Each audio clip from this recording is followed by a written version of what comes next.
The first Alita movie took forever to make it to the big screen, and now the sequel is taking just as long. So what's going on with Alita Battle Angel? Here's what you need to know. This 2019 sci-fi action flick, produced by James Cameron and directed by Robert Rodriguez, might not have been a massive hit with everyone, but it's built up a dedicated fan base over the years. In fact, it was a pretty big deal. It's still Rodriguez's highest-grossing movie. Alita Battle Angel introduced a whole new audience to the long-running manga by Yukito Kishiro. The story follows a cyborg who's discovered in a junkyard, repaired, and sets out on a journey to recover her lost memories while becoming a hunter-warrior bounty hunter to shape her own future. Thanks to a solid box office run before the pandemic, raking in $405 million worldwide, Alita Battle Angel left its mark on pop culture with its unique style and epic story. But despite its success, it didn't quite make enough to guarantee a sequel right away, which was a big letdown for the passionate Alita Army fanbase. Now, things are finally looking up. There's been more and more buzz about a follow-up, and director Robert Rodriguez has been dropping hints. In fact, he recently confirmed that discussions are happening behind the scenes, saying, "Yeah, we have been talking about it, so we would love to make one." In another chat with The Wrap, Robert Rodriguez said that he and James Cameron are both eager to make the long-awaited sequel. He also shared a promising update, revealing that Disney and 20th Century are showing interest in the project. He said, "Yeah, Jim and I always talk about how we'd love to do another Alita.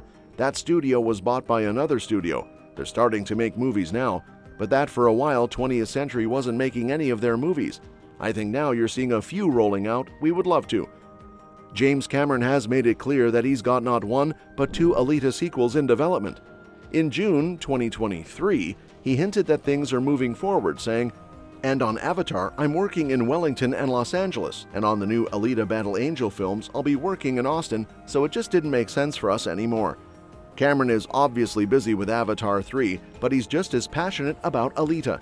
And after the massive success of Avatar 2, it's pretty clear that when Cameron wants something, he usually gets it. That said, making Alita 2 won't be quick. CGI-heavy movies like this take time. If things start moving soon, we might see it hit theaters as a summer blockbuster in 2026. One possible setback is the passing of producer John Landau on July 5, 2024. He played a huge role in the first movie and was a longtime collaborator of Cameron's. Losing someone with his influence is a big deal, but hopefully, Cameron can still push the project forward. Rodriguez hasn't dropped any major hints, but he did mention that Cameron already mapped out general storylines for Alita Battle Angel 2. In a chat with Collider, he said, "James Cameron and I have been talking about how we always wanted to do an Alita sequel. He outlined very thoroughly a second and third film, so there's already material there." Alita's ending clearly sets up a sequel. Without diving too deep into the details, the movie makes it clear that Motorball, a brutal combat sport similar to the one in the 1975 movie Rollerball, is the only way to get into Salem, the wealthy floating city above Iron City. The only way up is by becoming a motorball champion, which Alita learns in a pretty intense moment. But when her friend Hugo is killed trying to get into Salem another way, it becomes obvious what she has to do. The first movie wraps up with Alita making a name for herself in the motorball scene. As she taunts the potential villain for the sequel, we're left wondering how the next film will tackle this part of the original story. In Alita Battle Angel, motorball was mainly a way for her to earn money for Hugo's shot at Salem, but in the source material, it actually has a full story arc of its own.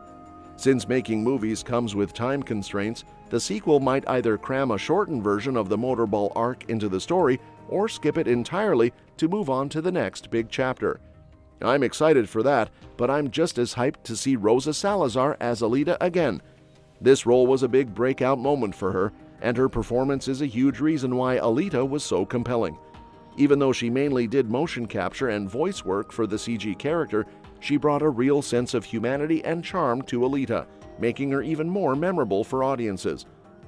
Voice acting requires a whole different skill set compared to traditional acting, but it doesn't always get the credit it deserves, especially when studios focus more on casting big names. Even if another actor could pull off a solid take on Alita, it just wouldn't have the same magic as Salazar's performance. After Alita Battle Angel, Rosa Salazar took on a major role in Netflix's brand new Cherry Flavor, where she starred and co-produced. Luckily, since she's been pretty vocal about wanting to return for a sequel, we can safely assume she'd be more than happy to play everyone's favorite amnesiac cyborg again if given the chance. Salazar has even definitively said so herself, explaining, "I will fight to make Alita 2 happen until the end of time." Outside of Salazar, almost all of the original Alita cast could return, except for Mahershala Ali, who played Vector. Christoph Waltz could also be back as Alita's father figure. In December 2023, Jeff Fahey, who was in the first film, shared a hopeful update on Alita Battle Angel 2 while talking about working with director Robert Rodriguez again. "I like working with Robert Rodriguez," said Fahey, "and we'll be working together again, hopefully in the summer. Fingers crossed that we're going into Alita Battle Angel 2.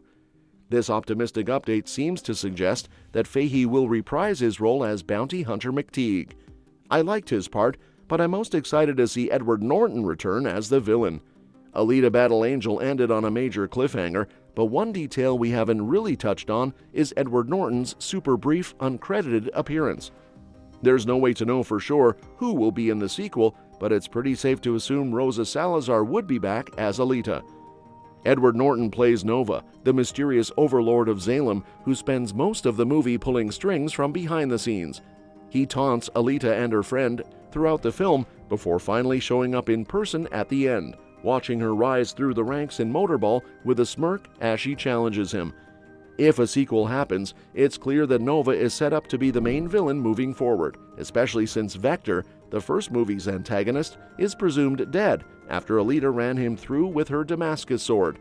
And if the franchise continues to loosely follow the manga, the story has a natural transition into its next arcs. The first film ends near the conclusion of the Hunter-Warrior arc, so if the sequel skips or condenses the Motorball arc, it could jump straight into the Zapin arc, where Nova plays a major role. Alita Battle Angel was clearly made with a lot of love and respect for the source material.